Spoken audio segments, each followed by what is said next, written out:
mau nggak mau kita harus memahami bahwa deteksi dini dari penyakit kanker mulut rahim atau pengetahuan kita tentang infeksi menular seksual itu harus kita pahami dengan baik. Karena kalau untuk kanker mulut rahim, semakin dini kita mengetahui adanya sebuah keluhan yang mengarah kepada eh, lesi prakanker, jadi sebuah lesi atau sebuah penyakit sebelum menuju kanker yang disebabkan karena HPV virus itu, maka kita bisa mengobati dan mencegah terjadinya kanker.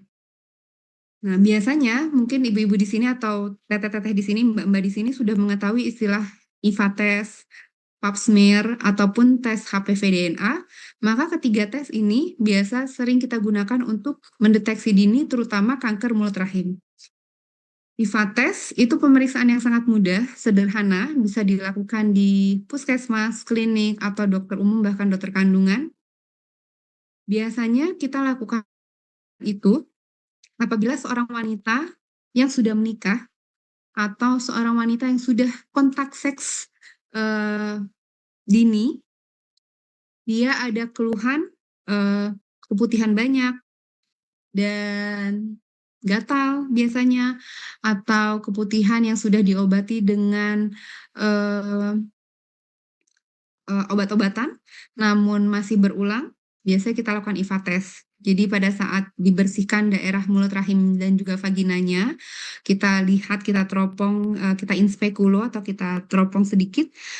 Jika ada kemungkinan dia adalah wanita usia reproduksi dan sudah hubungan seks aktif, maka kita lakukan IVA test. IVA test ini memberikan cocolan sedikit asam cuka di daerah mulut rahim. Lalu ada hasilnya positif. Hasil positif itu biasanya dia ada bercak putih.